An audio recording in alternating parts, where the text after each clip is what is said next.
చాణక్య మహాశయుడి యొక్క విగ్రహ స్థాపనలో ఈ కార్యక్రమంలో భాగంగా ఎందుకు అని అంటే కనుక ఈ కార్యక్రమం అనేది రాజనీతికి, అర్థశాస్త్రానికి, అలాగే కుటిల శాస్త్రానికి సంబంధించింది. ఇది ఒక కులానికి, ఒక మతానికి, ఒక వర్గానికో సంబంధించింది కాదు. చాణక్యుడి యొక్క శాస్త్రం. చాణక్యుడు అని అంటే కనుక పట్టుదలకి, పంతానికి, అలాగే అధికారానికి, దర్పానికి, విజయానికి సంకేతం.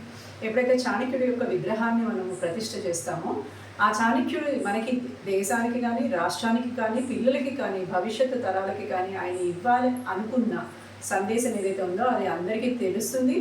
దాని ద్వారా ప్రతి చోట వెళ్ళి కనుక మనం ఒక విద్యాలయాన్ని స్థాపిస్తే ఇవాళ రోజున అర్థశాస్త్రం లేకపోతే రాజ్యం లేదు, దేశం లేదు, రాష్ట్రం లేదు, ఏది లేదు. ఏ దేశమైనా కానీ దాని యొక్క ఆర్థిక పరిస్థితుల వల్లనే బాగుపడడం కానీ, కింద పడిపోవడం కానీ జరుగుతూ ఉంటుంది. శ్రీలంకను చూస్తున్నాము, ఆర్థిక పరిస్థితి బాగా లేకపోవడం వల్ల కింద పడిపోయింది. అదే మన దేశము ఆర్థిక పురోగతిని సాధిస్తూ నెమ్మదిగా పైకి వెళ్తుంది. చాణక్య అర్థశాస్త్రాన్ని వాళ్ళు ఫాలో అవుతున్నట్టు మనకు తెలుస్తుంది, మన సెంట్రల్ గవర్నమెంట్ వాళ్ళు.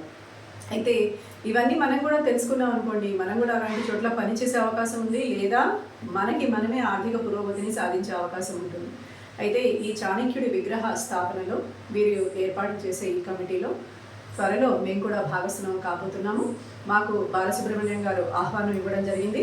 వారి ఆహ్వానాన్ని పూర్తిగా శిరసా వంచి దాన్ని యాక్సెప్ట్ చేస్తున్నాము. యాక్సెప్ట్ చేయడమే కాకుండా త్వరలో దీంట్లో చాలామంది పిల్లలకి, భవిష్యత్తు తరాలకి చాణక్యుడు ఏం చెప్పాలనుకున్నాడు అనేది తెలియజేయాలనే ఉద్దేశంతో దీంట్లోకి రావాలనుకుంటున్నాను.